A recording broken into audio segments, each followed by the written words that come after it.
குருடி சரணம் யூடியூப் நண்பர்கள் அனைவருக்கும் அடியேனின் அன்பான வணக்கங்கள். நான் உங்கள் குருமணியன் பேசுகிறேன், பொள்ளாச்சியில் இருந்து. இந்த 2025 கும்ப ராசிக்கு அவர்களுடைய குடும்ப அமைப்புகள் எப்படி இருக்க போகுது, அதே போல் திருமண வாழ்க்கை, அதாவது கணவன் மனைவி உறவு எப்படி இருக்க போகுது, அதே நேரத்தில் காதல் அமைப்புகள் எப்படி இருக்க போகுது, காதல் கைகூடுமா கூடாதா அப்படிங்கிற எல்லா விதமான விவரங்களையும் தெளிவாக டீட்டெயில்டாக அந்த பதிவில் நம்ம பார்க்க போகிறோம். பாருங்கள், இது எப்படி நம்ம சொல்கிறோம் அப்படின்னா, இந்த 2025 நடக்கக்கூடிய வருட கிரகங்களுடைய பெயர்ச்சியை மையமாக வச்சு தான் சொல்ல போகிறோம். அப்படி வருட கிரகங்கள் பெயர்ச்சி அப்படிங்கிறது என்ன அப்படின்னு சொல்லி பார்த்துட்டிங்கன்னா, முதல்ல வருட கிரகங்கள்லாம் என்ன அப்படின்னா, குரு, சனி, ராகு, கேது, இந்த 4 கிரகங்கள் தான் வருட கிரகங்கள் அப்படின்னு சொல்லக்கூடியவை. இந்த வருட கிரகங்களுடைய பெயர்ச்சி இந்த வருடம் இருக்குது.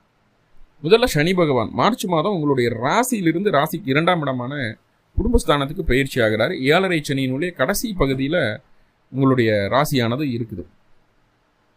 அதே போல் மே மாதம் ராகு கேதுவனுடைய பயிற்சி நடக்குது. ராகு உங்களுடைய ராசிக்கு 2ஆம் இடத்துலேருந்து ராசிக்குள்ளே வர்றாரு. கேது உங்கள் ராசிக்கு 8ஆம் இடத்துலேருந்து 7ஆம் இடத்துக்கு பயிற்சி ஆகிறார்.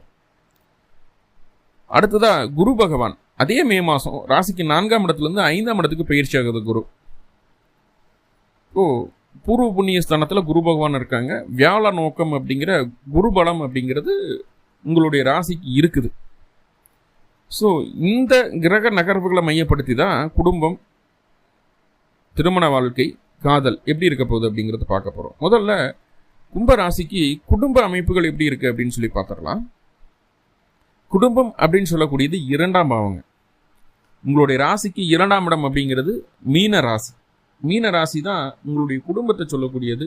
குடும்பத்தில் ஏதாவது உறவினர்களுடைய சேர்க்கை இருக்க போதா, இல்லை புதுசாக ஏதாவது ஒரு உறவு சேரப்போதா, குழந்தை பிறக்க போதா, கல்யாணம் ஆகாதவங்களுக்கு கல்யாணம் ஆகுதா, இல்லை ஒரு உறவு நம்மளை விட்டு பிரிஞ்சு போகுதா, வேலைக்காகவோ தொழிலுக்காகவோ சண்டை சச்சரவு கட்டிட்டு நம்மளை விட்டு விலகி நிற்குதா அப்படிங்கிறத சொல்லக்கூடியது. குடும்பம் அப்படின்னு சொல்லக்கூடிய விஷயத்தில் நடக்கக்கூடிய பாசிட்டிவ் நெகட்டிவை சொல்லக்கூடிய பாவம் 2. அது உங்களுடைய ராசிக்கு மீனம். ராசிக்கு 2ஆம் இடமான மீன ராசி தான் அதை சொல்லுது. ஓகே, ஸோ அப்போ மீன ராசிக்கு சுப கிரகங்களுடைய தொடர்பு இருந்ததுன்னா குடும்ப அமைப்புகள்லாம் நிறைய பாசிட்டிவான விஷயங்கள் நடக்கும். நல்லா புரிஞ்சுக்கோங்க.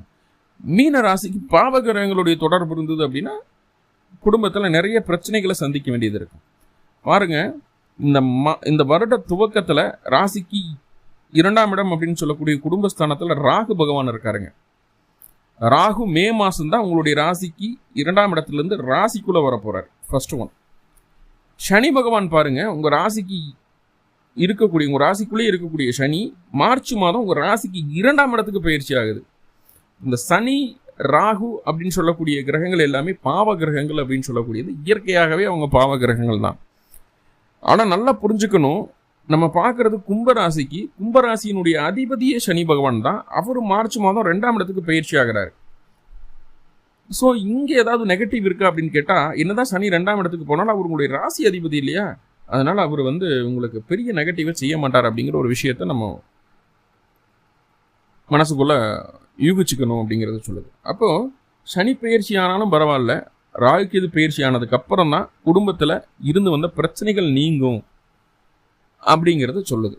குடும்பத்தில் இருக்கிற பிரச்சனைகள் தீர்றதுக்கு உங்களுக்கு மே மாதம் ஆகிடும்.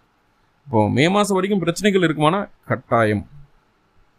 எந்த மாதிரியான பிரச்சனைகள் வரும்? 2ஆம் இடத்துல ராகு அப்படின்னா, வேற்று மொழி பேசக்கூடிய ஒரு வேறு மதத்தை சேர்ந்த நபர் யாரா ஒருத்தர் குடும்பத்துக்குள்ளே அப்போ தான் புதுசாக என்ட்ரு ஆவாங்க.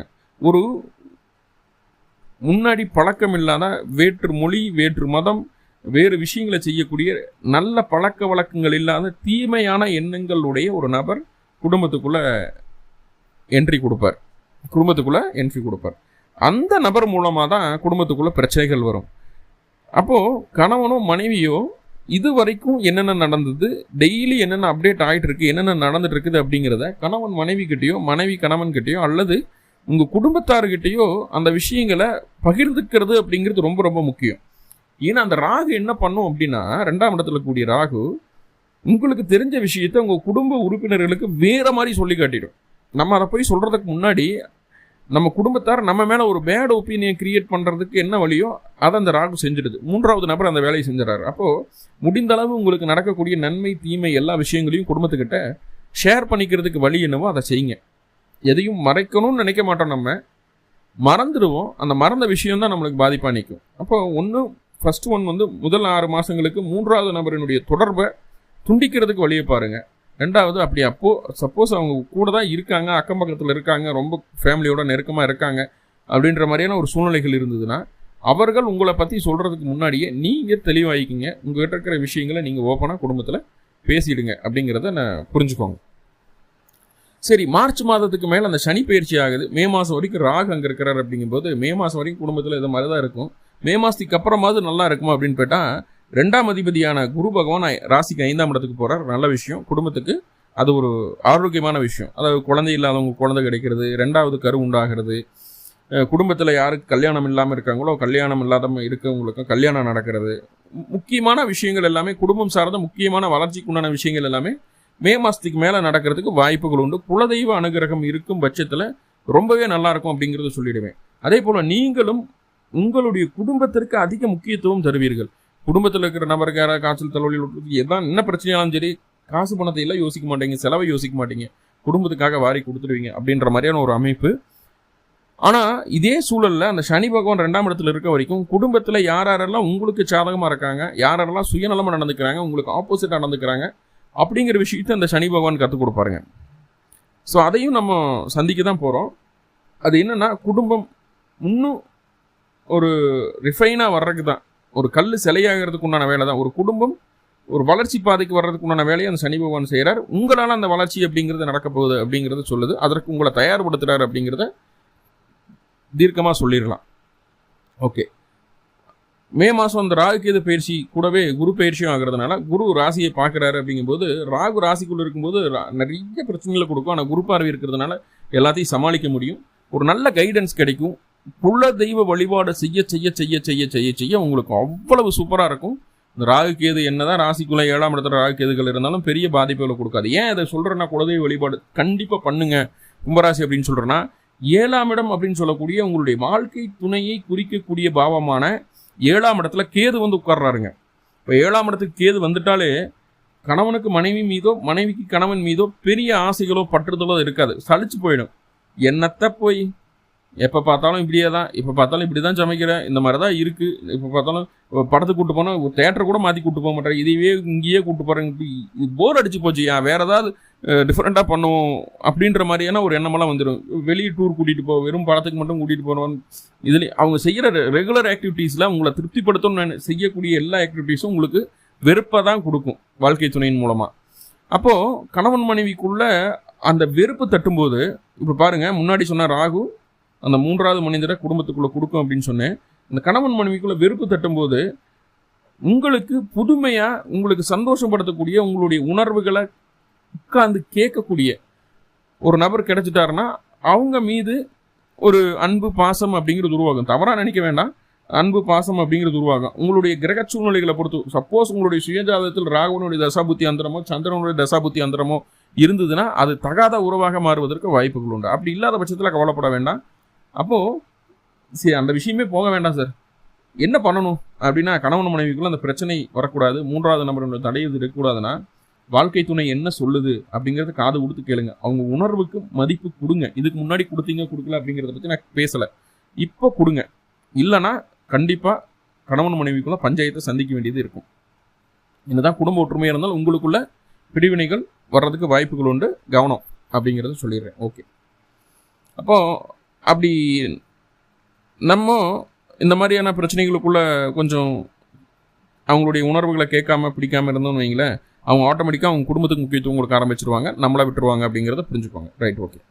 காதல் அமைப்புகள் எப்படி இருக்கும் அப்படின்னா, 2-11க்கு அதிபதி 5ஆம் இடத்துல இருக்கிறார், ரொம்ப நல்ல விஷயம். 2-11க்கு அதிபதி 5ஆம் இடத்துல இருக்கிறது ரொம்ப ரொம்ப நல்ல விஷயம். இப்போ காதல் விஷயங்களில் என்ன தகராறுகள் இருந்தாலும் என்ன பிரச்சனைகள் இருந்தாலும் மே மாதத்துக்கு மேலே அது உங்களுக்கு சாதகமாக மாறதுக்கு வாய்ப்புகள் உண்டு. உங்களுக்கு பிடிச்ச மாதிரியான ஒரு சம்பவங்கள் அதில் நடக்கிறதுக்கு சூழல்கள் உண்டு, கவலையே போட வேண்டாம். மே மாதத்துக்கு முன்னாடி ஏதாவது உங்களுடைய ஒப்பீனியனை சொல்லணும் பிடிக்கணும் அப்படின்னா அதை வந்து தவிர்த்துக்கிறது நல்லது. ஆல்ரெடி லவ் போயிட்டுருக்கு சார் அப்படின்ற மாதிரி இருக்கிற பட்சத்தில் அதை அப்படியே கண்டினியூ பண்ணலாம். மே மாதத்துக்கு அப்புறம் இன்னும் அது நல்லா இருக்கும் அப்படிங்கிறத சொல்லுது. ஆனால் மே மாதத்துக்கு அப்புறம் அந்த கேதுவனுடைய பார்வை அந்த குருவுக்கு இருக்கிறதுனால சின்னதாக கருத்து வேற்றுமைகள் வந்து போகும். ஆனால் அது குருவனுடைய அம்சம் அங்கே இருக்கிறதுனால சமாளிச்சுக்கலாம். நிறைய பேர்த்துக்கு காதல் குடும்பத்துக்கு தெரியறதுக்கு வாய்ப்புகள் உண்டு. அது பாசிட்டிவான விதத்தில் தெரியும். ஓகே, இது நல்லது தான் அப்படின்னு சொல்லி குடும்ப உறுப்பினர்கள் அது ஏற்றுக்கிறமான பக்குவத்துக்கு வந்துருவாங்க அப்படிங்கிறத சொல்லுது. அது ஒரு நல்ல விஷயம். ஆல்ரெடி லவ் பண்ணிருந்தீங்கன்னா பிரியும், இல்லைனா புதுசாக ஒரு லவ் உருவாகும். அது குடும்பத்துக்கு தெரியும். அது காதல் திருமணத்தை நோக்கி போகும் அப்படிங்கிறது எந்த மாற்றமும் இல்லை. ஸோ நிறைய பாசிட்டிவ் இருக்குது, சின்ன சின்ன நெகட்டிவ் இருக்கு இல்லையா? நெகட்டிவ் சரி செய்யறதுக்கு என்ன பண்ணுறது அப்படின்னா, வீட்டு பக்கத்தில் இருக்கக்கூடிய கருப்பராயன் கோயிலுக்கு போங்க, கொஞ்சம் நல்லெண்ணெய் வாங்கி கொடுங்க, நல்லெண்ணெயில் தீபம் போட்டுவாங்க. பிறந்த நட்சத்திரத்தனைக்கு இந்த வழிபாடை செய்யுங்க. இந்த வருடம் உங்களுக்கு பிரச்சனைகள் நீங்க அமோகமான வருடமாக மாறும். நன்றி. வாழ்வளமுடன். திருச்சிற்றம்பலம்.